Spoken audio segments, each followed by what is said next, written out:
Right, so these are both sort of the 6 and the 7, okay? You can turn in terms of setup now, how we sort of tidied up the right-hand one there. Now that left-hand one for me was, again, a little bit narrow, ball a bit too far back, and because of that, as you saw on the golf club, either one of two things had to happen. Either sway back here and then come back a little bit, or sway back nothing and then try and really go. So there's always this too many variables we're going to go on. So as you swung the top of the backswing here now, we can see if I clear these lines. Put a little line on your head there as you're swinging back.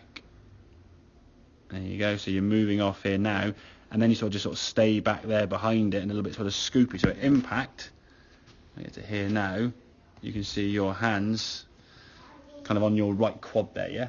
Not really getting that sort of impact position where you want to get more onto the left. You look at all the good strikers on TV, as they're hitting the golf ball, their hands are sort of towards their left side and they're moving into impact to get that strike, okay? So look at this one here now as we go back. A little bit less sway, you're more on top of the golf ball there. Now, as you're coming back into impact here now, you can see before impact your hands almost gone past there. There's before impact, just about impact there, and your hands are kind of moving towards where you want to get it, you see. So getting more into that sort of impact position we're looking for. Head still staying behind the golf ball, but your hands and your hip and your body are moving towards that left side. The problem was in the past, if the ball was back too far here, the thought of going this way would just, well, you probably shank it if you're not careful, or just block it so far right because you're hitting it's like where the club hasn't got a chance to come round the corner, So you're almost kind of hitting it a little bit too early, really, okay? And that was going to cause you to try and recover it or do something different, okay? So make sure that setup's correct. For me, ball position, though, does remain constant from this foot. This foot now just becomes narrower or wider, depending on where you've got. Driver, yes, it's off a tee, it's further forward, okay? Everything off the ground, even your chip in, your right foot's going to come in towards that line there, so that puts the ball now back in the stance. That's a different shot entirely, okay? So just being a little bit more, I think, I suppose when you played golf at the level you did, off 18, when you were sort of 18 years old down to single figures, you kind of knew how to stand the goal without thinking about it. Coming back now, I think you almost think it's not just going to automatically come to correct position. You've almost got to think about it a little bit. And I think previously, maybe when you stood, maybe something like this, to be fair, or maybe sort of something similar, you got by on natural ability. I'm not saying your natural ability is gone, but you haven't played for 30 years, and when you're playing 3 rounds a day, as we all did as kids back then, you could stand the ball anyway. Like, I mean, you look at a tour player, you say, okay, cross your legs and put your left hand below your right and do something. They just hit the ball fairly decent. It wouldn't be as good, but it'd still be fairly decent, okay? So when you're playing a lot and obviously we are younger, we are able to mask and get away with some of these faults.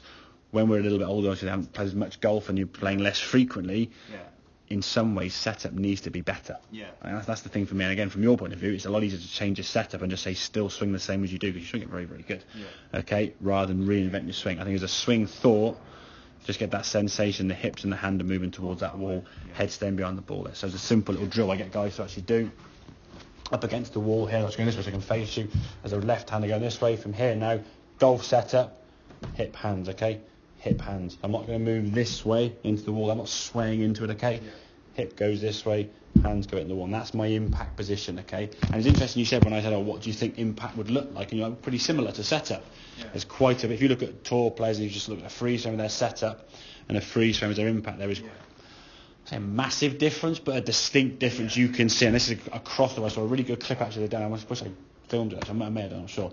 Of all the different swings on tour. And again, they've all got different swings visually to look at. Matt Wolff, Jim Furyk, Dustin Johnson, McIlroy, Jason Day, all got some unique characteristics. Some got some robotically perfect swings. Some have got some Dustin Johnson wrist, and Matt Wolff's got, it's kind of like what he's doing up there. But impact, they all it was like a complete mirroring of every single person. The impact was almost identical, because that is what gives the information to the golfer and sends it on its way.